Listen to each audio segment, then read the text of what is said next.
Muito obrigada, engenheiro José Pedro Salema, pelo contributo inestimável que trouxe a esta conferência. Falámos aqui, portanto, na intervenção do engenheiro, ficou aqui evidente que o programa Água que Une é não só um desígnio nacional, mas algo também com enorme potencial para o setor olivícola. E este será o mote também para a primeira mesa redonda da manhã, intitulada A Água como Elemento Primordial da Sustentabilidade no Olival Moderno, e que reúne o conhecimento científico de Fátima Batista, diretora do MED, e de José Munhoz Rojas, especialista em Geografia Rural e Ecologia da Paisagem, com a especialização técnica da FENAREG, com o engenheiro José Núncio, e a experiência empresarial de Carlos Gabirro, da Biostásia. Portanto, peço a todos que subam ao palco para darmos início a esta primeira mesa redonda. Sim, sim. Ora bem, bom dia a todos. Antes de mais, muito obrigado à revista Agriterra pelo convite e pela oportunidade de podermos participar e sermos Olivo, neste caso, como um parceiro estratégico nesta conferência, ou nesta segunda conferência técnica sobre o olival, que é sempre muito interessante. Um bom dia a todos, bem-vindo a todos também. E um agradecimento especial aos meus companheiros de painel, companheiros neste caso que vou ter o prazer de poder moderar. Não vou fazer a apresentação, porque já foi feita e porque temos presente os vossos currículos na tela, mas sempre muito interessante para falarmos aqui um bocadinho sobre o olival. Eu começava pela professora Fátima Batista. É uma pergunta que vou fazer a todos para perceber a vossa consideração sobre, e depois de termos ouvido o engenheiro José Pedro Salema ao falar sobre este projeto, ou esta expectativa que temos do projeto da Água que Une e da importância que poderá ter para o nosso país, de que forma é que podemos considerar a água como um ponto fundamental ou fulcral no desenvolvimento do olival e na sustentabilidade do olival moderno? Seria interessante. Muito obrigada. Bom dia a todos. Muito obrigada pelo convite para participar nesta mesa redonda. Bem, eu diria que a água é um ponto central, ponto, para a sustentabilidade do olival, na verdade para a vida, não é? Porque, como nós todos bem sabemos, a água é absolutamente fundamental para todos os setores. A agricultura é um deles, a indústria é o outro, o consumo, a vida, na verdade. Não há como. E também, como também já foi falado ao longo da apresentação do engenheiro José Pedro Salema, os cenários das alterações climáticas que nos dizem que vamos esperar um aumento de temperatura e que maior período de escassez, maior escassez de água, maiores períodos de seca. Já sabemos que este ano é exatamente o contrário, mas é assim mesmo, não é? E, na verdade, nós vamos ter que ter uma gestão muito parcimoniosa da água, não é? Portanto, que seja para o olival, seja para as outras culturas. E, portanto, efetivamente, pensar que a água é fundamental e também para a biodiversidade, não é? Portanto, não podemos esquecer desse aspecto. Eu, quando falo de sustentabilidade, eu tenho alguma dificuldade em não pensar que a sustentabilidade implica pelo menos 3 pilares, que é o pilar económico, ambiental e social. Portanto, eu confesso que, do ponto de vista da investigação, tenho dificuldades em pensar na sustentabilidade só económica, ou só ambiental, ou só social. Não, para mim, a sustentabilidade é o todo. Certo. E, portanto, claramente vai implicar compromissos. Um pouco aquilo que já o engenheiro José Pedro Salema acabou de nos falar. Nós vamos ter que ter compromissos entre as diferentes componentes e encontrar soluções que possam ser win-win. Nem sempre vai ser possível e não vai haver só uma solução, como bem dizia. Claro. A pergunta aqui também passava muito por isso, não é? No fundo, a sustentabilidade tem 3 pernas fundamentais e que nunca nos podemos esquecer. Às vezes pensamos muito na sustentabilidade ambiental, só esquecemos da social e da económica. E aqui a questão é de que forma é que a água poderá ser um ponto central na gestão desses 3 pilares, não é? E por isso pergunto ao professor José Munhoz Rojas de que forma é que a água, olhando aqui um bocadinho, se calhar, para um aspecto ambiental, mas que na verdade vai influenciar todos os outros dois. Não é? Nós não vamos ter ambiente se não tivermos social, que por sua vez tem que gerar económico, senão não conseguimos gerir o ambiente. Sim, aqui há um tema que a mim sempre, desculpem o meu português, que ainda não é perfeito, nem muito muito menos, mas se não compreenderem alguma coisa, diga. Mas sim, eu sempre me chama muito a atenção há uma espécie de utilização de conveniência do termo de sustentabilidade, às vezes, não? Fala-se de sustentabilidade financeira, isso não é sustentabilidade, isso é rentabilidade, que é bom e é necessário, mas não é sustentabilidade. É necessária a rentabilidade para a sustentabilidade? Sim. É rentabilidade suficiente para ser sustentável? Não. Então, é verdadeiramente esse equilíbrio que é fundamental. E há outro pilar também, que eu acho que aqui estivemos a falar do Alqueva e de outra série de investimentos ou de infraestruturas que permitem o desenvolvimento regional e que muitas vezes nos esquecemos, que é uma sustentabilidade territorial. Quer dizer, há um pilar ambiental, há um pilar social, há um pilar económico, financeiro e há um pilar territorial. Nós temos uns objetivos de coesão territorial que estão perguntar, territorial no sentido de coesão. Em sentido de coesão, exatamente. Quer dizer, aquele tem um impacto num espaço concreto e temos que encontrar um equilíbrio, igual que existe um equilíbrio, esse equilíbrio está localizado num território. Portanto, não pode ser, se estamos a pensar em sustentabilidade, não podemos ter uma porção do território extremadamente desenvolvida e outra extremadamente não desenvolvida ou atrasada, marginalizada. Mas então, essa sustentabilidade, digamos, quando pensamos na água, a água também é um fator localizado territorialmente. Mas, então, por nós exemplo, temos que pensar nessa mas, por sustentabilidade exemplo, também. plano como este, a Água que Une, que tenta estender um pouco mais este espaço e onde a água consegue chegar e onde culturas com rentabilidade, como é o caso do olival, rentabilidade aqui neste caso, e que depois vai ter um impacto social, podem ser resposta ou não? Deve ser a resposta, quer dizer. E depois há outro aspecto que eu acho que era interessante falar aqui, e nós temos visto muito, temos sido apresentados com uma quantidade de dados importantes sobre um elemento da água, mas a água há uma água azul, há uma água verde, há uma água cinza, portanto, a água está nas barragens e nos rios, mas está também nas culturas, está nos solos.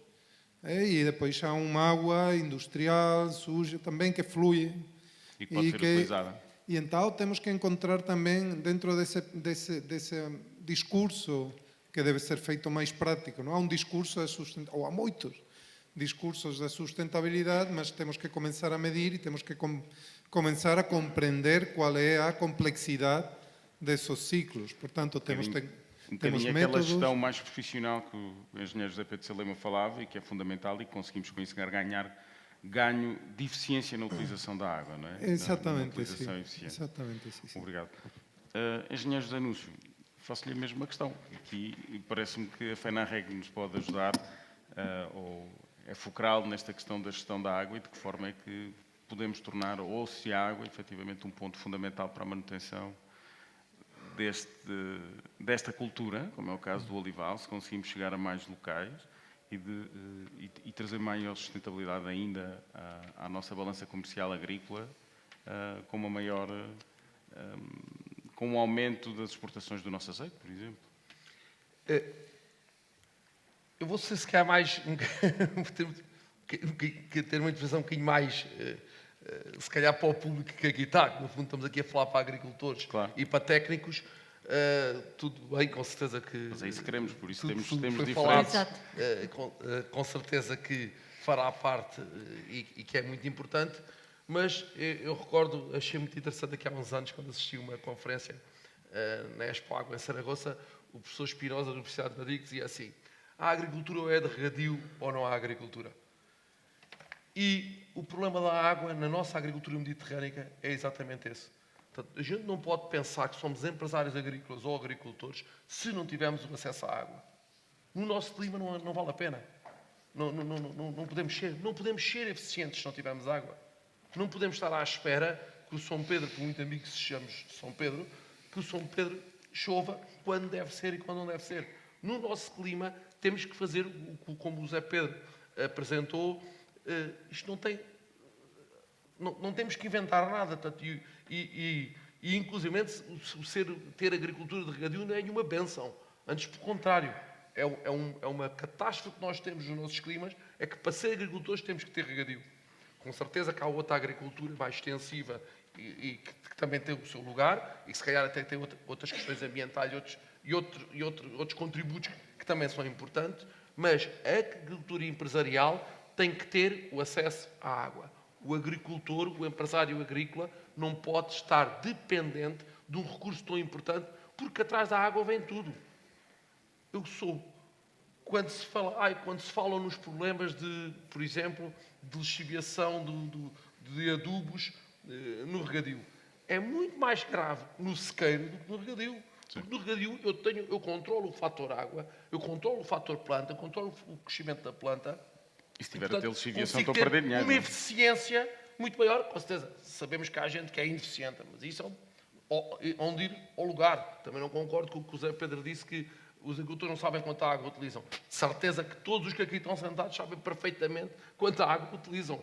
Podem não a declarar, mas toda a gente sabe, e hoje em dia o controle da água é fundamental em qualquer cultura e para qualquer agricultor e para qualquer empresário agrícola. Não podemos brincar, ainda mais por tudo. Quando ela quer pelo preço, quer pela escassez, é fundamental controlar. Portanto, a água, falávamos nos três pilares, a água é mesmo o pilar forte, é precisamente a água, porque precisamos da água, no nosso clima precisamos da água. Tornamos-nos mais eficientes e conseguimos quase que multiplicar por 10 aquilo que ganha uma parcela com e sem água, não é? A gente tem o tal número de multiplicar por 6, mas basta vermos um pouco do mercado do azeite e do que está a acontecer este ano. Nós, quando olhamos para aquilo que foram os nossos... Quando há um ano em que chove mais e que Espanha tem o aumento da produção esperado e até que o preço subiu, a sorte, não sei se é sorte, mas os preços que se praticaram, por exemplo, ano passado e já há 2 anos se tinham praticado no azeite, tem muita influência do fator de nós em Portugal temos esta capacidade de quase todo o olival, ou a parte do olival produtivo, é quase todo de regadio, que é muito interessante. Era isso que ia dizer. Nós temos, e quando olhamos o facto de ter surgido um alquevo, ou temos passado a ter a possibilidade de regar, nós tivemos um aumento da exportação. Não é? Nós passámos a ser um país exportador, com um aumento de 12 vezes aquilo que produzimos, mas em 18 vezes aquilo que exportamos. E, portanto, isto tem depois um peso na balança comercial portuguesa. Isto é fruto da água, obviamente. E se calhar não atingimos as áreas históricas. E que não atingimos, que já houve muito mais área de olival em Portugal do que há, e a produção nunca foi tão grande. Não, sim, nós dentro dos números... Peço desculpa agora também aqui a minha intervenção. Nós, nos últimos trabalhos que fizemos nos últimos 20 anos e no Olivo, o levantamento que fizemos, e nós não tivemos um aumento de 7% da área, portanto não tivemos assim um grande aumento. O que tivemos foi uma relocalização para áreas onde se faziam cereais, com uma perda, ou às vezes algum abandono do olival tradicional no centro do país. Sim, mas talvez tenham havido um aumento de 7% nos últimos anos. Nos últimos anos, do nos últimos 20. Estou a falar da área em sim, Portugal. sim, a área tradicional. A área já houve tradicional, onde a não área há já água. foi muito maior, quando hoje em dia não... Onde depois não há água. Engenheiro Carlos Gabirro, fazia-lhe também a mesma questão. E de que forma que a biostásia, na verdade, olha para o olival moderno e que soluções, ou como é que consegue ajudar aqui a uma retenção, uma manutenção da água neste tipo de olival? Ou como é que a água é importante até mesmo para as soluções que a biostásia apresenta? A biostásia, que é uma empresa que está muito assente nas suas soluções de resíduo zero, como é que a água pode ser importante ou como é que pode ajudar e auxiliar na manutenção da água no olival? Muito bom dia a todos. A água é vida. Sem água não há vida. Esse é o princípio básico. Vamos ali com a professora Fátima, claro. Pronto. Nós, o que temos vindo a desenvolver ao longo destes anos, e é assim, em função mesmo da água, existem algumas soluções científicas naturais que já permitem reduzir bastante as necessidades de água, tendo em consideração tudo o que passamos nesta fase. A tecnologia é muito importante, mas também é perigosa. Também é preciso saber usar aqui bem a tecnologia. Porque isto é um fator, às vezes, muito importante, porque, às vezes, quando se usa a tecnologia, rapidamente se passa para a área comercial ou a parte financeira e, às vezes, esquece um bocadinho o propósito daquilo que nós estamos focados. Isto acontece muitas vezes. Existem, por exemplo, na questão do olival, por exemplo, existe a glicinapteína, que é uma possibilidade. É um regulador osmótico, ajuda bastante na parte fotossintética da planta e consegue reduzir, por exemplo, até 15% de necessidades de água. Alguns estudos indicam até 30%, mas Retendo a água na planta. retendo Ou a água ajudando na a que a planta, água não reduzindo tenha as perda. necessidades da rega, ou seja, pode-se fazer um espaçamento maior. Pode-se fazer um espaçamento maior. Outro tipo de soluções, por exemplo, também existem, hoje em dia são produtos à base de gel, os NPKs, que vão ajudar muitas vezes a reter, ou seja, retém a parte nutricional, faz uma libertação controlada ou mais lenta e evita, sobretudo, a contaminação de toalhas freáticas. Claro que, se for usado indiscriminadamente, voltamos outra vez ao mesmo problema. Ou seja, isto são dois exemplos, existem mais. Existe tecnologia que ajuda, neste momento, a criar necessidades, a reduzir as necessidades de água. E, inclusive, Necessidades de aplicação. da aplicação de água. E muitas vezes este tipo de tecnologia também incrementa a produção final. Okay? Na parte de agricultura intensiva, nomeadamente no olival intensivo, há água, mas, por exemplo, nós temos usado muitas vezes também em olival tradicional e nota-se aumentos brutais de rentabilidade. Por aumento da manutenção da água no solo e na planta. Sim, só por aumento da manutenção. Aí é mais evidente, porque aí estamos em condições extremas e então aí é bastante evidente. No regadio também é evidente, porque nós também já usamos e já com alguma experiência e vemos também, vê-se bem os efeitos. Há tecnologia... Isso tudo, aplicação. O gel talvez não, mas aplicação por ferto e rega. Pode ser por ferto e rega, pode ser foliar, menos os micro-organismos que eu não falei, mas tem as duas opções. Eu, pessoalmente, em termos de aplicações, muitas vezes prefiro a via foliar, porque as doses são ligeiramente mais pequenas, a absorção é muito mais eficiente, porque a nível radicular podemos ter sempre algum tipo de perdas. Mesmo a questão do gel. O gel também dá para, os NPKs também dá para fazer via foliar. Eles fazem, e mesmo via foliar, por exemplo, vai-lhe proteger contra os raios ultravioletas, mesmo contra a chuva, acaba por fazer uma dispersão maior, acaba por ficar na película da folha. Pode fazer também por ferto e rega. Acabamos por ter menos perda e manutenção da água no olival. Acaba por ter menos perda. Ou seja, estas soluções podem ser radiculares ou ferto e rega. Estamos sempre a falar de 2, 3 litros por hectare, não é nada assim transcendente. Isso acaba por, na verdade, estamos a tornar o olival bastante mais eficiente. E daí perguntar ao professor José, olhando para o solo, e porque foi agora aqui falado, a questão da saúde do solo e da manutenção da biodiversidade no solo, termos uma boa gestão do solo, e aqui podemos falar de vários olivais, que importância tem isto depois na gestão da água ou na manutenção da água no solo? Sim, nós percebemos. É fundamental. Quer dizer, eu estava a falar antes dessa água verde, é que nós estamos a pensar no ciclo da água sempre como uma massa de água, mas há muitíssima água que está dentro do agroecosistema, do sistema agrícola.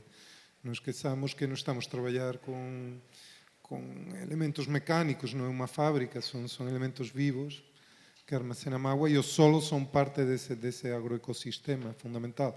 Eu acho que aqui em Portugal, e eu cada vez que vou à minha terra, porque eu tenho que dizer que além de académico sou também agricultor e eu sou andaluz e então cada vez que volto sou agricultor familiar. Eu fico um bocadinho desanimado e animado ao mesmo tempo a voltar aqui, por exemplo, pela diferença no uso da coberto vegetal que se dá em Andaluzia e que se dá no Alentejo. E isto é fundamental, isto é um fator essencial. Aí é uma diferença bestial. Eu estive ano passado também a dar alguma volta pelo sul da Itália, por Sicília e por Puglia, e também tem um tratamento muito mais agressivo com respeito ao coberto vegetal. Eu acho que isto aqui, nesse sentido, no Alentejo, há um exemplar. É o facto de como se trata realmente o olival moderno, dentro do olival. Conseguimos ter sempre mais água no solo. Efetivamente, tem muita mais capacidade de armazenar porque o ecossistema é muito mais complexo, entre outras coisas. E conseguimos ter mais matéria orgânica no solo, até mesmo carbono. Também certo? tem mais matéria. Nós estamos a trabalhar agora com alguns projetos, com alguns produtos experimentais com biochar e com compost no olival e na vinha também, e está a funcionar bem, entre outras coisas para reter água, mas aí eu acho que é fundamental, não podemos só pensar que temos que armazenar água em grandes barragens, que é importante, mas que o próprio sistema tem medidas para simples, até relativamente fáceis para os agricultores que conseguem poupar e reter uma quantidade de água fundamental e fazer o sistema funcionar de uma forma mais Às vezes saudável. ainda ouvimos muito dizer que não, o olival tem que ser limpo, tem que ser tratado, degradado. Acontece muito no olival tradicional, infelizmente, às vezes por práticas que as pessoas ainda não conseguiram mudar, porque sempre foi feito assim, e onde às vezes tem alguma luta a dizer, não, mas assim tem muito mais perda de água, matéria orgânica, mineralização, destruturação do solo, que no olival moderno não se vai vendo tanto. É curioso, e, sim. E, na verdade, eu já ouvi isto ao Pedro Stendin, que dizia a água também se planta, ou pelo menos mantém-se no solo, mas que não seja mantendo o nosso coberto vegetal e conseguindo ter um solo bastante mais saudável e que, ao fim e ao cabo, depois também nos vai permitir ter mais água no solo, não é? Mas é um fator, não é um fator marginal. Realmente o que quero deixar aqui de mensagem é que os resultados que nós estamos a ter em termos não só de microbiodiversidade e de funcionamento dos ciclos biogeoquímicos, de nitrógeno, de fósforo, que são importantes, mas mesmo da capacidade de retenção da água no próprio sistema é essencial. Então, mesmo essa monitorização, eu gostava de ver, por exemplo, também em termos de fechar o ciclo, ver quanto realmente está a entrar e sair do sistema, quando se utilizam esos tratamentos que realmente já aqui são maioritários. Uma cultura que a mim me preocupa muito mais nesse sentido é o amendoal, porque eu estou a ver os novos amendoais e realmente o tratamento dos solos é muito mais agressivo. Aí sí que temos um desafio para tentar imitar, que possivelmente o olival está ali a liderar uma série de práticas que deviam ser trasladadas. Muitos produtores que têm olival também têm amendoal, pode ser que comecem a incorporar, Sim. apesar de muitos já o fazerem, porque há muitos que também já vão tendo um coberto vegetal e que também já vão permitindo a colheita com vibração da árvore, portanto não tanto com aquela colheita de varrimento do solo. Sim. Obrigado.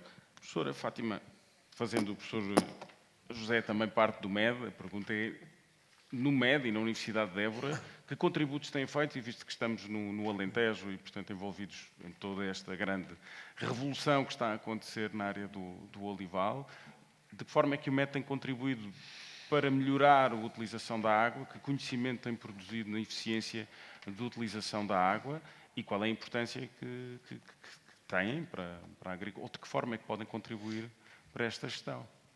Obrigada pela sua pergunta. Eu acho que aquilo que o meu colega José disse, quando referiu com alguma tristeza que o sistema de produção na sua terra é bastante mais agressivo do que aqui, eu acho que já mostra exatamente o contributo que a Universidade de Évora, o MED, outras instituições de ensino superior, estou a olhar ali para o colega Mondragão da Escola Superior Agrária de Elvas, vi há bocadinho o professor Francisco Gomes da Silva ali atrás do ISA, portanto, na verdade, as instituições de ensino superior, os centros de investigação, que têm dado um grande contributo.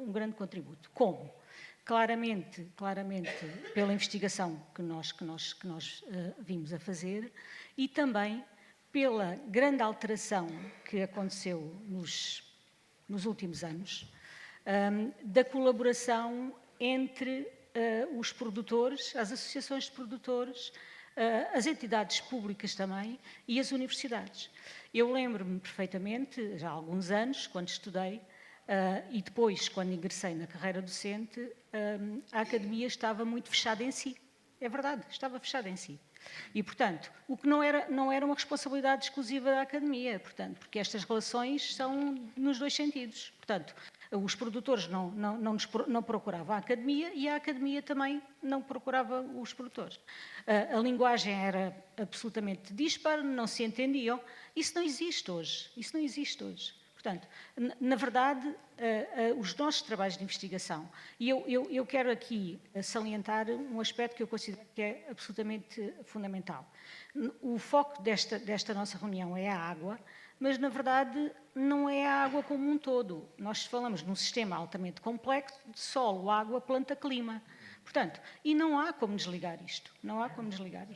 Portanto, é o todo. E, na verdade, quando nós no MED e eu estou aqui em nome do MED, portanto vou falar do MED, mas volto a referir que os colegas dos outros centros de investigação fazem exatamente o mesmo, nós olhamos e tentamos cada vez mais responder a problemas que os produtores têm, a problemas que surgem da prática.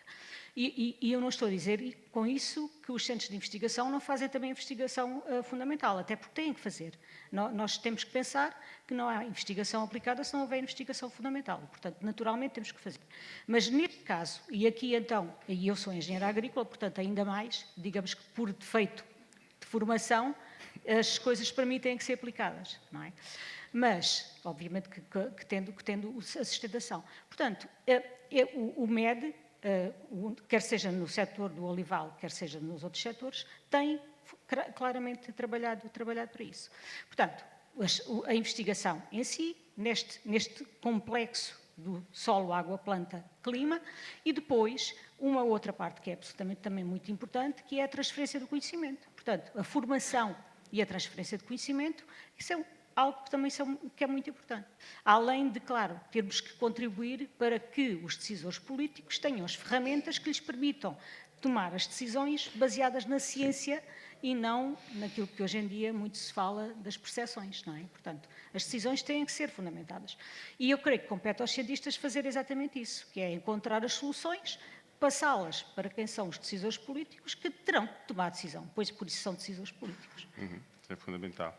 Eu tenho tido a sorte de contactar muitas vezes com a Universidade de Évora e também com o MED. Contámos para a construção do Programa de Sustentabilidade do Azeite do Alentejo, com 18 Exatamente. profissionais Eu já ia falar nisso. altamente qualificados Exatamente. na Universidade. Isso mostra, como a professora disse, que não é só engenharia agrícola, que há muito mais gente a trabalhar nesta questão e neste setor e que é muito importante e muito interessante. Mas a professora falava numa questão que tinha a ver com as políticas públicas e, portanto, perguntava ao José que políticas é que são necessárias para nós conseguirmos garantir que o olival moderno, e porque é aqui que estamos centrados muito hoje no olival moderno, continue não só produtivo, como possa ter uma possibilidade de continuar a melhorar, tornar-se mais eficiente, mas sem comprometer os recursos hídricos, que isso também é importante. Eu começava só por também e sublinhar, falou na investigação, mas e também na formação dos próprios técnicos. Olhamos aqui para a sala e vimos que há hoje em dia, além de todos nós já temos uma consciência que não tínhamos, ou uma consciência ambiental, uma consciência de tudo, de todo o ecossistema que não tínhamos aqui há uns anos, também a capacidade técnica que existe hoje a nível dos agricultores ajuda muito a que se possa, pelo menos, aprender com os erros que foram cometidos no passado, porque já é bom. E a evolução tem sido notável com os investimentos dos agricultores. Falámos aqui um pouco de técnicas, mas se calhar se falássemos aqui há 20 anos atrás, em termos de eficiência do uso da água, o normal era regar por pé. Portanto, 50% das áreas eram regadas por pé. Hoje em dia, 80% das áreas são regadas gota a gotas. A nível do agricultor, houve um salto de uma eficiência de 60%, uma eficiência de quase 90% a nível só dos sistemas de rega. Hoje em dia, claro, já estamos a ir a pontos mais além de outras situações mais afinadas. Mas a tecnologia vai evoluindo, mas o ensino e a informação que tem passado também tem que evoluir para que as pessoas depois saibam utilizar essas novas tecnologias. A tecnologia foi evoluindo e mesmo as áreas que foram aumentando e as utilizações não têm aumentado. Não, tem Temos reduzido. conseguido fazer mais área, regar mais e com menos água. E eu acho que nisso o olival é fundamental, porque o olival é uma cultura que, além de ser natural aqui das nossas regiões, da região mediterrânica, perfeitamente adaptada, temos capacidade de produção e know-how de produção e, além disso, é muito eficiente a nível da utilização dos recursos. Se compararmos a utilização de água de um hectare de milho, que seria a cultura mais regada, com o olival, e vimos a diferença. Portanto, acho que não compreendo como é que às vezes alguém há políticas... E em termos de capacidade depois, para trabalhar com esta tecnologia é muito importante a parte académica, exatamente. O conhecimento e depois a passagem desse conhecimento para que isso Mas aconteça. para não fugir à questão das coloca políticas do que é que tem que ser feito, eu acho que acabámos de ver o exemplo com a apresentação que foi feita de que vimos finalmente que se começa a pensar no assunto de um todo. Não estou a falar só do olival, mas falando do regadio, porque temos que ser mais abrangentes, não é? Portanto, o regadio não pode ser só olival, também temos que compreender isso. É importante a diversidade de culturas e o Aí mosaico cultural faço o meu também, defeito, também porque é vim do importante. olivo, estou muito centrado no Com olival, certeza, mas percebo. percebo que tem que Mas chegar a pronto, todos. Quando é para todos. Em termos de regadio, há muitos anos que se ambicionava um tipo de estratégia como foi apresentada agora.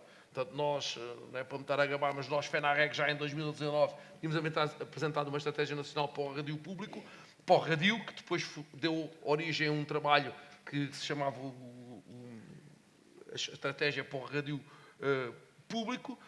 Preocupou-nos também as fontes de financiamento, reforçámos esses estudos através de modelos de financiamento, que recordo que aqui há 3 anos Portugal éramos um país pobre. Agora, de repente, deixámos de ser, e ainda hoje ouvimos a apresentação, falam-se ali de 8 mil milhões de euros, e não se ouviu falar de problemas de financiamento. Não, mas pronto, mas é ainda uma não sabe quais interrogação. são as Não bases de sabe de financiamento. onde vem. Mas é uma interrogação.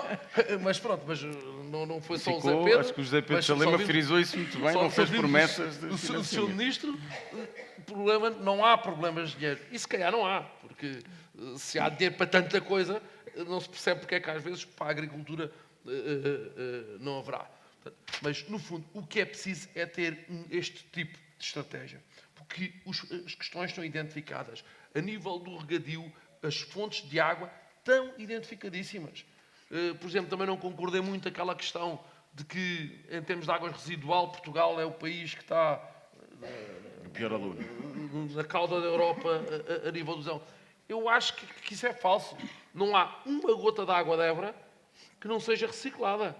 Qualquer água dos tratamentos, da estação de tratamento da Évora vão parar ao Charrama, do Charrama vão parar aos aproveitamentos hidroagrícolas que existem no Sado, e daí é aproveitado na agricultura. Eu acho que também não há habilidade nacional de refletir esses números.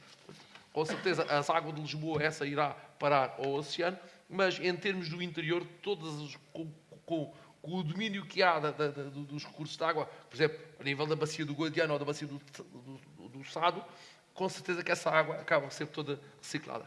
Mas, recentrando, é este tipo de estratégia a médio, longo prazo que é necessário, porque quando pensamos fazer uma barragem nova, obviamente estamos a falar de anos e anos e anos, portanto, quem é da minha idade, se calhar, aqui recorda-se embatemos nos o que é que ciclos foi a políticos, Alqueva, não é? quantos anos andou a falar da Alqueva, para de repente depois chegar-se à conclusão, porque que já veio, foi com 30 anos de atraso, já podia ter vindo 30 anos antes, tinha-se ganho muita coisa, mas pronto, é o que temos, já é bom haver uma estratégia, já é bom os políticos não ser tabu falar de barragens, não ser tabu falar de transferências de água entre bacias.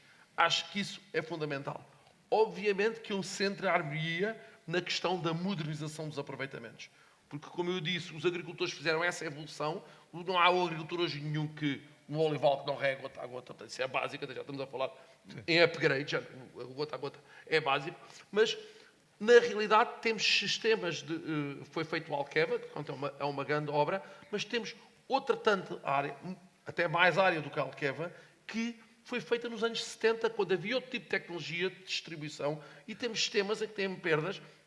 Dá um exemplo, que é o subejamento conhecido do Mira, em que tem, naturalmente, não é que ele perca mais que o outro, o sistema de canais tem perdas naturais que podem ir até aos 60%.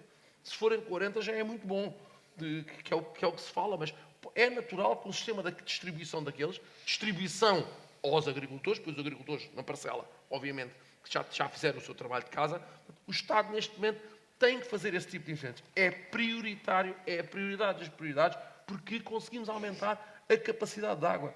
Também, antes dos travasos, o alteamento das barragens, foram aqui referidas algumas, mas outras também há. Eu até diria que todas deviam ser subidas, porque temos que aproveitar estes anos como um ano, como foi este ano, que os cientistas nos dizem que vão ser mais frequentes, portanto, vão ser mais frequentes os fenómenos extremos, quer as secas vão ser mais prolongadas, quer estes fenómenos de concentração de chuvas vão ser mais frequentes, portanto, e vamos ter que ter capacidade de reter, fazer como a formiguinha, durante o inverno reter a água para depois poder utilizar no verão. E nisso é importante a estratégia Água que Une, que pelo menos tem essas orientações. Temos um problema, cada vez que alguém pensa alguma coisa, cai o governo e depois... A questão dos ciclos políticos. Ficamos sem saber. Mas, pronto, temos esperanças que Isto também não é nenhuma corrida, isto é uma corrida de fundo, ou até mais, é quase como a volta a Portugal Até em porque a bicicleta, questão é por etapas. A questão da recuperação de eficiência dos... Há muitos sistemas hidroagrícolas que, na verdade, têm que ser mantidos. Só essa manutenção já vai permitir aumentar a sua eficiência. Não é? E modernizados, Esse é que é o hoje em problema. dia... São muitas vezes abandonados, quase. Hoje em dia há tecnologia muito mais eficiente e é uma obrigação prioritária Claro. avançar nesses sentidos. Já nem falava na modernização, já só falava na manutenção. Não, Que a só isso manutenção iria é uma aumentar. obrigação, mas, mas eu acho é que a evolução tem que ser... E aí conseguia-se logo aumentar Aumentar a muito eficiência. a capacidade. E também acabar aqui com outro dogma, que é, num país como o nosso, e com a questão climática em cima, temos que nos mentalizar que a resiliência do agricultor tem que ter vários cestos, ou seja, não podemos estar presos que necessitamos daquela água todos os anos. Temos que estar mentalizados e preparados para ter um sistema agrícola que, por exemplo, numa exploração agrícola, se tem uma cultura permanente que tem as necessidades de água permanentes, mas se calhar ter uma componente de culturas anuais para que em anos que vão surgir secas mais prolongadas, possa haver ali um pulmão que, quando reduza, poder utilizar essa água naqueles onde posso reduzir menos. No próprio olival, também convencer-nos que poderá haver anos em que é necessário um tipo de condução das plantas para utilizarem ainda menos água, que também as há. Portanto, somos com certeza, quem vive, o empresário agrícola, não gosta de ouvir falar nisto, e eu pessoalmente, como empresário agrícola, também não gosto de sequer pensar no assunto, mas tenho que estar preparado para isso. Temos que estar preparados que... Sim.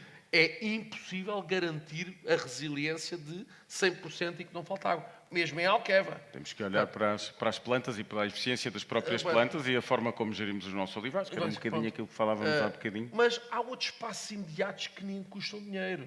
Por exemplo, não compreendemos, eu não vejo o Zé Pedro aí, mas eu não percebo como é que Alqueva, de repente, duplicou a sua área regada e a sua concessão está igual. A concessão que o Alqueva tem hoje é a mesma que tinha há 10 anos a nível de utilização de água e duplicou a área. E Alqueva não é feito, se armazena 4 mil milhões de metros cúbicos, não há razão nenhuma para estar preso a um contrato de concessão de 600 hectómetros. Porquê? Se era assim, não valia a pena ter feito... Era uma pergunta que queria fazer a seguinte, porque na verdade nós no Alqueva temos estes 590 hectómetros disponíveis para a agricultura, que não foram aumentados, portanto é uma decisão política que tem que ser tomada e, portanto, tomar é aumentar ou não, mas não é só neste perímetro hidroagrícola, havendo aqui alguns aumentos, como é que vemos o futuro destes perímetros hidroagrícolas? Se têm que ser alterados, têm que ser aumentados, têm que ser aumentadas as suas dotações, as suas áreas, como é que a FENARREC vê a gestão destes perímetros para muito do que nós vimos é do que está, reflete-se depois aqui no trabalho da Água Cune. Aliás, a Água Cune também serve-se de base também do trabalho dos nossos estudos e do nosso trabalho. Obviamente que quanto mais se trabalha, mais se evolui e mais longe se vai. Eu aconselho-os que estão presentes que o documento da Água Cune está em consulta pública até próximo dia 25 de abril. Obviamente que o que está lá espelhado, nós sentimos que falta lá muitos investimentos e acho que é uma oportunidade de tentar incluir os contributos que tivemos e ideias que tivemos nesse estudo, porque o estudo não está fechado. Portanto, foi aqui apresentado, mas segundo o que nos disse o Sr. Ministro, foi que o documento não está fechado e que está aberto a contribuir.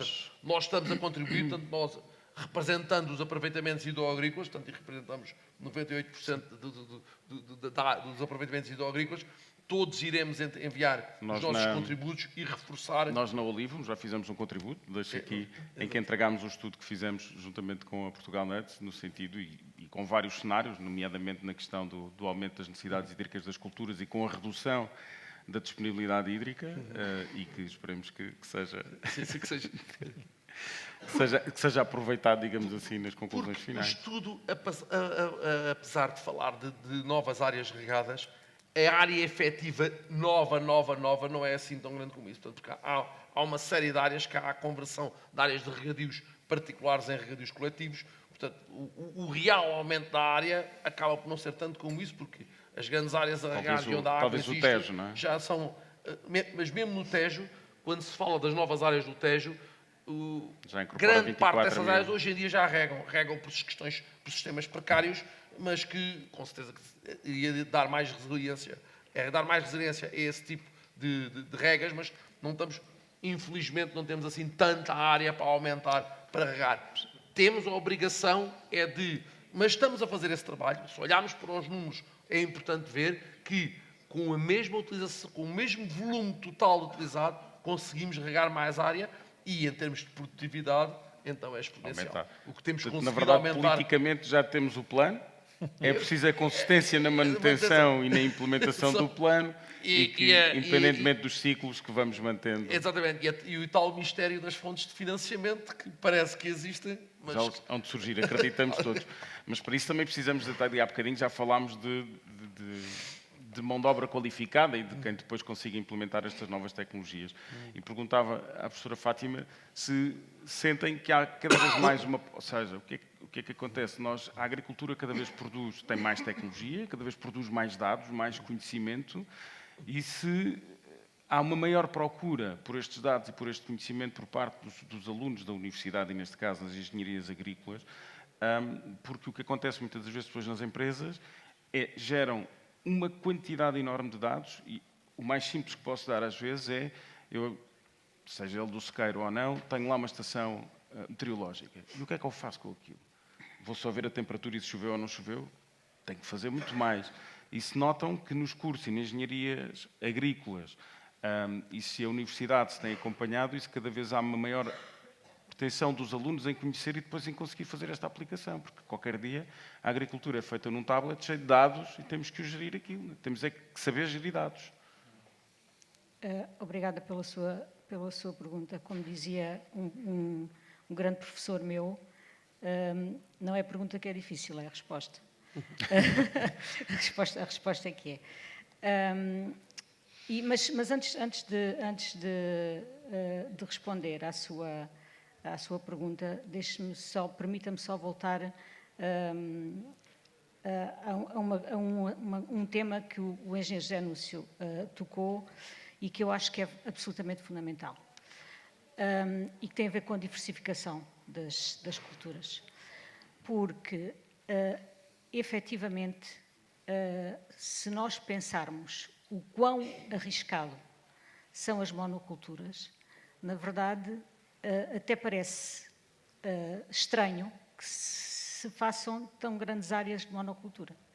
Até porque a história dá-nos vários exemplos de grandes problemas que aconteceram com as monoculturas. Eu lembro-me dos citrinos nos Açores, lembro-me da filoxera no Douro e, portanto, até do ponto de vista empresarial, será de repensar um pouco isto. Eu digo, aliás, há pouco também o engenheiro José Núcio disse, e na verdade, quando nós olhamos para os nossos sistemas e os nossos maiores cuidados, já aprendemos com aquilo que foi feito em Espanha e, portanto, já modificámos e aqui também será um pouco aprender. Portanto, eu só queria deixar esta nota porque eu acho que realmente isto é muito importante. Acho que nós temos também que pensar nisto. Ainda à pergunta do Gonçalo, se os alunos têm a maior propensão. Eu acho que têm, porque têm cada vez mais propensão para as tecnologias. Portanto, os alunos procuram cada vez mais aquilo que é o tecnológico, não é? Até porque por isto. Então, se calhar nós temos nas nossas mãos... Até faço uma pergunta, deixa-me só meter assim no caminho. Se temos conseguido passar a ideia para os alunos e para os novos candidatos à universidade de que a agricultura hoje em dia é feita neste formato, com dados, com tecnologia e com conhecimento. É sim. Se temos conseguido passar totalmente, não sei se temos, mas que estamos claramente a passar, que vai sendo passado sim, porque eu acho que todos os alunos da universidade hoje em dia têm a noção que a agricultura, aliás, a sociedade em geral tem noção que a agricultura não é aquilo que era há 30 anos, já nem é há 20, ou se calhar nem é há 15. É muito diferente e vai ser cada vez mais. E, portanto, vai ser fundamental que se saiba trabalhar com os tais dados, com os tais big data, não é? Com as tecnologias de sensores, com a tecnologia de digitalização, porque efetivamente as estações não servem só para recolher dados que ficam ali aos montes armazenados numa CPU e depois não fazemos nada com eles. Não, aquilo vão servir para sistemas de controle. Tem que ser sistemas de monitorização e de controle. E, aliás, é nisso que nós estamos a apostar cada vez mais com a digitalização. Aliás, o PRR foi, a reformulação que ocorreu no PRR veio exatamente no sentido de haver um aumento de verbas precisamente para as áreas da saúde e para a digitalização na agricultura. Aliás, isto foi no pós-Covid e, portanto, também foi um pouquinho, também foi o resultado de se perceber que não foi só a medicina que sustentou a sociedade durante, mas também, afinal, a agricultura, embora já quase Senão já, nem os médicos embora queriam, se calhar não é? já se tenham esquecido, mas na altura lembrámos que afinal havia ali alguém que não parou de produzir e que não faltou nada nos supermercados. E, portanto, isso também foi importante. E claro, portanto, os alunos, hoje em dia, claramente fazem isso. Aliás, nós temos mestrados de tecnologias de agricultura de precisão, temos mestrados que claramente estão a considerar isso. Se me pergunta se nós já temos os currícula absolutamente alinhados, eu tenho que ser honesta e dizer-lhe que não temos, mas temos que trabalhar para isso e estamos a trabalhar para isso, porque temos que os fazer. Agora, se nas aulas cada vez mais nós falamos disso e cada vez mais temos, aliás, nós já temos muitas disciplinas a funcionar que são de agricultura de precisão, que são, mesmo na parte animal também, no Precision Livestock Farming, portanto, isso existe já. É uma questão aqui que para a rega é fundamental. E para a rega é fundamental. A rega de precisão é fundamental, que na verdade... Eu até aqui, e isto já foi dito aqui, o sistema da rega gota a gota já não passa pela cabeça de ninguém regar o olival se não for por rega gota a gota. Portanto, quer dizer, é um sistema altamente eficiente já, com uma redução de perdas por evaporação enorme. A única coisa aqui é compatibilizar aquilo que são as necessidades da cultura com a água que existe no solo, com as condições climáticas. Portanto, fazer tudo isto ao mesmo tempo. Ora, fazer tudo isto ao mesmo tempo exige efetivamente os tais modelos, a tal monitorização, os tais modelos de controle, os tais sistemas de controle, que são conseguidos através da investigação e que cada vez mais existem, não é? Portanto, na maior parte, eu tenho quase a certeza que a maior parte das empresas têm sistemas de controle da sua Sim, rega, hoje em dia não é? é a imagem de satélite, é o sensor no Completamente. solo, A agricultura é o medidor de temperatura.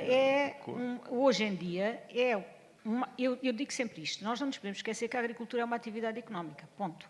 É uma atividade económica. E depois temos que pensar para o resto, como nós temos vindo aqui a falar. Mas é uma atividade que começa a ser aliciante porque, aliás, os próprios tratores, quer dizer, não podem andar lá dentro numa cabine, ouvir música. Não vamos deixar de ter o tratorista, mas já não é bem a mesma coisa. Não é bem a mesma Eu coisa. tenho a experiência Não de é ter de levado toda a uns mesma alunos coisa. de um secundário e Exatamente. quando entraram num trator havia lá 3 ecrãs, eles ficaram a olhar para aquilo, um era um satélite, outro era da alfaia e o terceiro respondeu, na altura foi um professor com alguma graça, disse, aqui é onde eu vejo os e-mails. Exato, não é Mas a é mesma um facto. coisa. É um Exatamente. facto. Obrigado. No sé si posso adicionar a isto, mas só para dar un exemplo ainda máis duro, porque eu dou aulas non en agronomía, mas en ecoloxía e ambiente, que ainda son persoas que van ao campo a ver bixiños, non? En teoría, tú pensas. E o único que ensino en primeiro ano é escribir código informático, é escribir código en R, porque eles têm que saber modelizar os sistemas. Então, eles chegam lá com a ideia que vão a ir para o campo, a meterse num río, a medir bixiños, ou a entrar num olival, a ver a teor de materia orgánica num solo, e están a escribir código informático en R comigo, desesperados, mas depois agradecen, porque realmente os sistemas, tanto na agricultura como en control dos sistemas naturais, teño colegas, dou aulas con un colega que é enxeñeiro civil, neste primeiro curso, e ele dá modelação en hidrologia, e eu dou modelação en ecologia, mas realmente está a tal ponto informatizado que realmente é impossível pensar num ensino tal como era antigamente, não um agricultor que vai ao campo com a assada e um ecólogo que vai Ao com os contrário do bichinhos. que disse a professora Fátima, que as pessoas têm um bocadinho noção que a agricultura evoluiu, eu acho, Acha que infelizmente, não? eu sou agricultor também, apesar de ser no sequeiro, não rego, sou daquela agricultura inocente, mas mas vou a muitos sítios em que as pessoas acham que ainda andamos não vou dizer uma Sim, é enxada, possível, mas quase sim, no campo. sim. E quando explicamos o que é que se passa, acham que ou é Mas- ficção científica ou que não acontece mesmo assim. Deixe-me É uma só, pena. se me permite só acrescentar uma coisa que é, digamos que talvez o calcanhar daqueles. Porque estas tecnologias e esta modelação exige conhecimentos de matemática e física. E Mas isso está esse mais é abaixo. muitas vezes Muito mais abaixo. um drama de todo o Isso é tempo. montante, não é? Que está montante. Portanto, quando nós falamos dos nossos alunos na universidade, se nós queremos que eles tenham conhecimentos e capacidade de modelação, precisam ter raciocínio matemático, precisam ter raciocínio físico. Isso temos que ir às E bases das bases. exatamente. E este é lá atrás, é uma questão que está lá atrás. E que às vezes é difícil convencer os nossos alunos de agronomia de que isto é fundamental. Não é só Que isto conduzir é tratores. fundamental. Portanto, não é só irmos ao campo, não é só ver a plantinha crescer, que é maravilhoso, que eu também sou engenheira agrónoma e também sei disso, é o resto também, Claro. porque é fundamental. Já agora, e professor, pensando nos seus alunos que querem ir para o campo, ver os bichinhos, etc., aqui só referir uma questão da importância, a professora Fátima já falou um bocadinho na questão das monoculturas, mas a verdade, e também falámos que quando vamos à Espanha nós vemos a diferença entre o que são os olivais, mesmo os olivais mais modernos espanhóis para os olivais portugueses, e de vários eventos que temos feito, até mesmo junto com a Universidade de Évora, sobre coberto vegetal, gestão paisagística, etc., temos sempre um grande público espanhol que vem ver o que é que se passa e depois chegamos lá e, de facto, eles têm uma prática diferente. Portanto, a pergunta aqui é, e olhando para a questão da gestão da água, manutenção hídrica das plantas, etc., a grande importância que temos da manutenção de espaços não plantados, ou se quisermos espaços sem olival, recuperação, fazermos a restauração e manutenção ecológica do olival, porque, na verdade, quando olhamos para o olival, não é só a árvore, não é, que está de pé, não é só a oliveira. Temos um coberto vegetal, temos as cabeceiras, temos as entrelinhas, temos linhas de água que hoje em dia já não vão sendo tão limpas como eram, felizmente, e vão sendo mantidas. Qual é a importância depois da manutenção e da gestão da água? Não é? A mí o que me preocupa máis do que a propia manutenção ou a técnica, porque a técnica pode ser incuestionável, os beneficios são incuestionáveis para o sistema, o que me preocupa é os sistemas de financiamento. Quer dizer, aqui o agricultor, como já tem sido bem dito, e é absolutamente legítimo, é um empresário. Então tem que produzir alimentos. Se nós temos um sistema que é menos produtivo em termos de alimentos, por ter um tipo de gestão que permite funcionar o agroecosistema, mas que resta rendimento agrícola, como é que compensamos isso? Há toda esta... Aqui há muita teoria, não? Se fala de pagamentos por serviços de ecossistemas, de mercados de carbono, mas realmente não estão a funcionar ainda da forma tão eficiente como está a funcionar os mercados de alimentos, não? Estão muito mais consolidados. O mercado agroalimentar, o sistema económico agroalimentar é um sistema económico relativamente consolidado. O sistema de outros benefícios dos agroecosistemas é quase experimental. Então, temos financiamento público, temos medidas de compensação, são suficientes?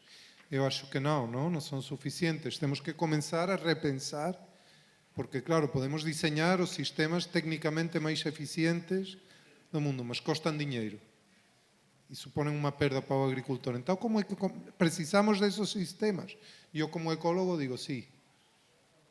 Mas como é que compensamos esses sistemas? É aqui a grande pergunta. E não conseguimos mostrar ainda Mas podemos quer dizer, nós temos os sistemas, Sim, podemos os serviços mostrar. de ecossistema, mas já conseguimos mostrar um ganho, nomeadamente na retenção de água, nomeadamente na menor aplicação de fitofármacos, por exemplo. Mas estamos a perder produção agrícola. Essa é a realidade. Isso é inquestionável. Quer dizer, não podemos ter... Não existe um win-win-win-win. Isso não existe. Tem que haver um equilíbrio, não é? Então, se nós vamos a ter um sistema mais eficiente do ponto de vista ecológico, provavelmente vamos perder produtividade agrícola. Isso é quase seguro, é quase a certeza, alguma. Então, ao longo prazo não, mas ao curto prazo sim. E pergunto-lhe neste formato, que é, eu se tenho que aplicar mais água, se tenho que aplicar mais fitofármacos, se utilizando os serviços de ecossistemas tenho uma menor aplicação destes fatores de produção, se depois fazendo a conta de cultura, quer dizer, ou seja, posso ter uma a menor produção, mas realidade posso ter é uma que- conta de cultura mais positiva. é que com a tecnologia que agora temos vamos a produzir menos alimentos, é assim. Então, ou procuramos novos mercados. Eu, por exemplo, tenho agora sido chamaram-me do governo suíço, do serviço de investigação do governo suíço, porque eles queriam valorizar quais são os serviços de ecossistema da cadeia de valor, da fileira de valor da amêndoa, porque eles utilizam muito amêndoa para o chocolate. Eu não fazia ideia que as pessoas comiam tanto chocolate como amêndoa, mas para eles é fundamental. Então estão a comprar amêndoa italiana, portuguesa, suíça, de Tunísia, espanhola, e queriam valorizar, por exemplo, entre outras coisas, qual é a pegada de água, qual é a pegada de carbono, qual é a pegada até que chega a ser produzido o chocolate. Por quê?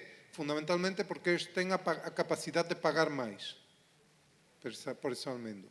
Mas não todos têm essa capacidade de pagar mais. Então, se nós vamos vender só a Suíça ou a Noruega, também podemos vender mais caro e fora. Temos um produto só super biológico, de qualidade, mas se não temos que criar mercados para que alguém pague por esses outros serviços que nos estão a supor a longo prazo, sim, efectivamente o sistema vai ser mais resiliente, mas a curto prazo é inegável, eu não posso negar que Que há uma quebra. agora a capacidade Mas consigo extrativa é prolongar menor. o tempo, no tempo consigo prolongar a vida do meu olival e a manutenção da minha cultura Claro. com maior qualidade e com um menor custo ao fim.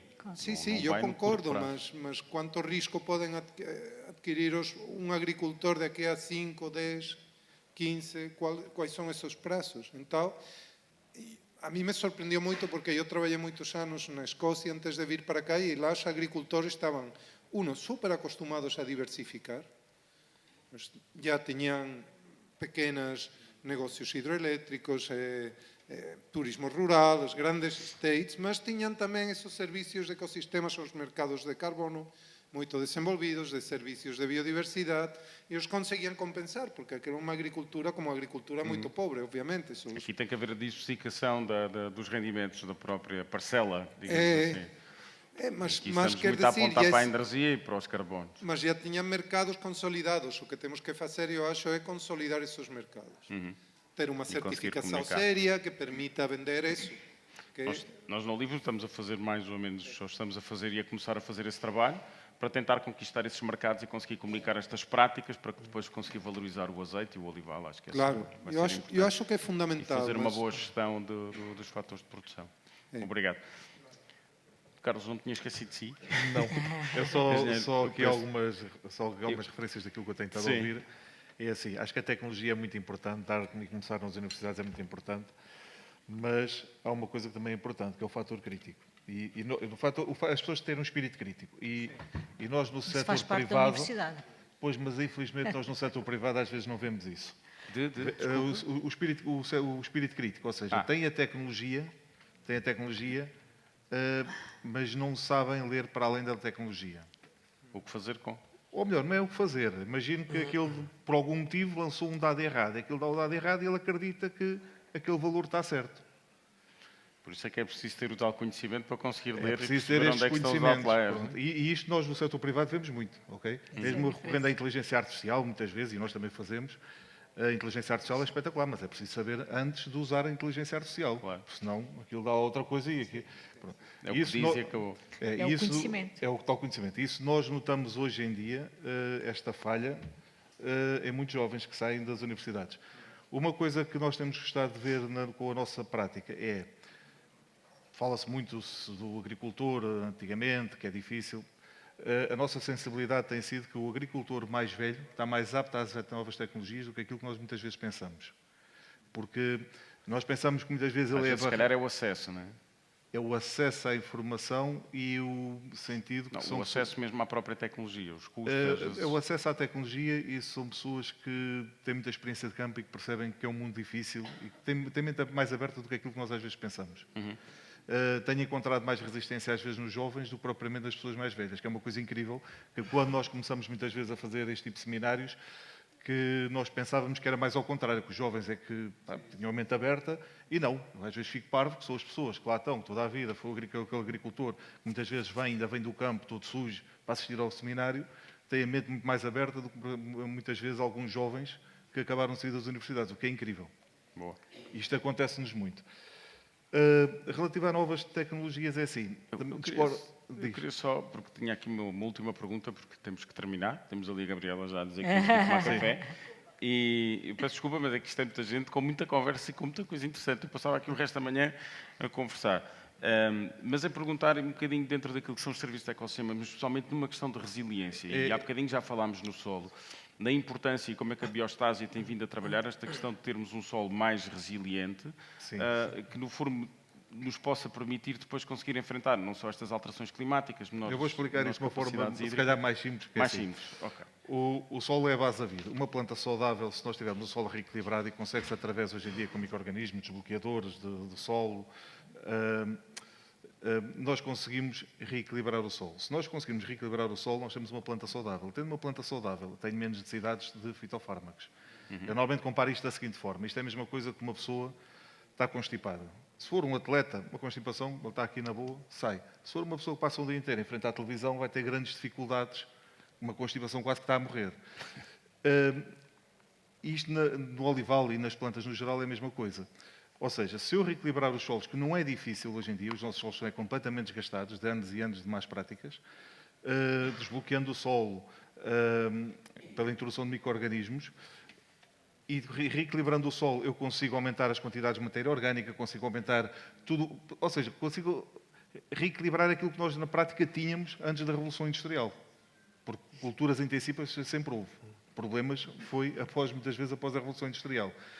Se nós reequilibrarmos isto, nós passamos a ter muito menos gastos no resto da cultura. E nós essa experiência já a temos.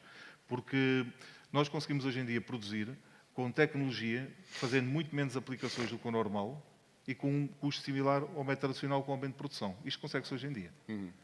Porque isso é a nossa experiência que nós temos tido, é não aumentamos os custos de produção, porque é o nosso objetivo, não podemos aumentar os custos de produção, mas conseguimos aumentar muitas vezes, e até hoje temos conseguido, aumentar sempre a produção. É possível fazê-lo em termos ecológicos. Agora tem que se acabar com alguns hábitos. E vocês fazem manutenção, monitorização do solo? Fazemos através de estudos e análises que costumamos fazer com algumas universidades. Sempre que temos uma solução nova, e, embora aqui nos micro-organismos isto é um mundo muito grande, ou seja, só aqui para simplificar é assim, nós não usamos um micro-organismo específico, porque isso eu caio nos erros antigos dos NPKs. Tenho azoto, fósforo e potássio, meto mais um, depois tenho que equilibrar do outro. Nós tentamos equilíbrios. Agora, se esses equilíbrios são solução ótima, ao dia de hoje digo que sim, amanhã se calhar estou a dizer que andei a cometer um grande erro. Porque aqui ninguém sabe nada. Nós aqui estamos praticamente a zeros. Vamos por tentativa e erro. Agora, tem dado certo? Tem. Se a solução que temos nós neste momento agrupamos tipo duas soluções. Agora, se é uma solução 100% eficaz, daqui a uns anos talvez saiba dizer. Certo. Agora, nesta área, o que nós temos é que ter uma mente aberta para a mudança. Para a mudança e, sobretudo, para não nos agarrarmos àquilo que a gente acha que é ok, isto é bom e não quero ver mais nada lateralmente. Não, mas vamos mudar. Eu peço desculpa, muito obrigado a todos. Obrigado. Tânia e Gabriel, temos mesmo que terminar. obrigada. Foi um pouco mais longo, mas também começámos mais tarde, que é importante. E, como tal, muito obrigado a todos, obrigado aos presentes e espero que tenha sido interessante a conversa, que continuava, mas há muita coisa para dizer e muitas políticas para alterar. Muito obrigado e um bom dia a todos. Muito obrigada. Obrigado.